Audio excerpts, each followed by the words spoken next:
সম্প্রতি নতুন এক স্বপ্নের কথা বলেছেন প্রযুক্তি বিশ্বের সবচেয়ে আলোচিত উদ্যোক্তা ইলন মাস্ক। তার দাবি 10 বছরেরও কম সময়ের মধ্যে চাঁদের বুকে গড়ে তোলা যেতে পারে স্বয়ংসম্পূর্ণ ও ধীরে ধীরে সম্প্রসারণযোগ্য মানব বসতি। তবে মাস্কের এমন অদ্ভুত পরিকল্পনাকে ঘিরে শুরু হয়েছে ব্যাপক সমালোচনা।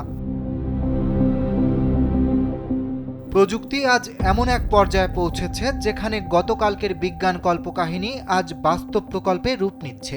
মানুষ ইতিমধ্যেই কৃত্রিম বুদ্ধিমত্তা বানিয়েছে, বৈদ্যুতিক গাড়িকে স্বয়ংচালিত করেছে, এমনকি পুনর্ব্যবহারযোগ্য রকেট দিয়ে মহাকাশ যাত্রার খরচ কমিয়ে ফেলেছে। স্যান্ডেলিনা সো, রূপচর্চায় আভিজাত্য। তবে চাঁদের বুকে শহর গড়ে তোলা ঠিক কতটুকু যুক্তিযুক্ত, আর আসলেই সেটা সম্ভব কিনা, এই প্রশ্ন ঘুরপাক খাচ্ছে প্রযুক্তিবিদদের মাথায়। মাস্ক তার সামাজিক যোগাযোগ মাধ্যম প্ল্যাটফর্ম এক্সে দেওয়া এক পোস্টে জানান, মঙ্গল গ্রহে শহর নির্মাণের দীর্ঘমেয়াদী পরিকল্পনা থেকে আপাতত সরে এসে চাঁদকে অগ্রাধিকার দিচ্ছে তার মহাকাশ গবেষণা প্রতিষ্ঠান স্পেসএক্স। তার ভাষায়, মঙ্গল গ্রহে একই লক্ষ্য অর্জনে যেখানে 20 বছরের বেশি সময় লাগতে পারে, সেখানে চাঁদে তা সম্ভব 10 বছরেরও কম সময়ের মধ্যে। কারণ সভ্যতার ভবিষ্যৎ সুরক্ষায় দ্রুততর বিকল্প হিসেবে চাঁদই বেশি বাস্তবসম্মত। তবে এখনও এই স্ববর্ধনশীল শহর নিয়ে কোনো পূর্ণাঙ্গ নকশা প্রকাশ করা হয়নি।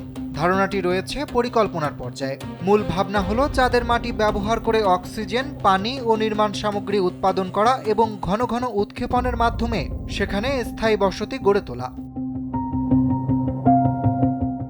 সম্প্রতি ওয়াল স্ট্রিট জার্নালের এক প্রতিবেদনে বলা হয়েছে, স্পেসএক্স বিনিয়োগকারীদের জানিয়েছে চাঁদ অভিযান এখন তাদের অগ্রাধিকার। 2027 সালের মার্চে মানুষ ছাড়া চাঁদে অবতরণের পরিকল্পনার কথাও উল্লেখ করা হয়েছে সেখানে। এটা অবশ্য মাস্কের আগের অবস্থান থেকে কিছুটা ভিন্ন। দীর্ঘদিন ধরেই মঙ্গল গ্রহের শহর গড়াই ছিল তার মূল লক্ষ্য। এমনকি গত বছর তিনি বলেছিলেন 2026 সালের শেষ নাগাদ মানুষ ছাড়া মঙ্গল অভিযান চালানোর পরিকল্পনা রয়েছে। বিশেষজ্ঞরা বলছেন, দূরত্ব, সময় এবং প্রযুক্তিগত জটিলতা বিবেচনায় চাঁদ তুলনামূলকভাবে সহজ লক্ষ্য।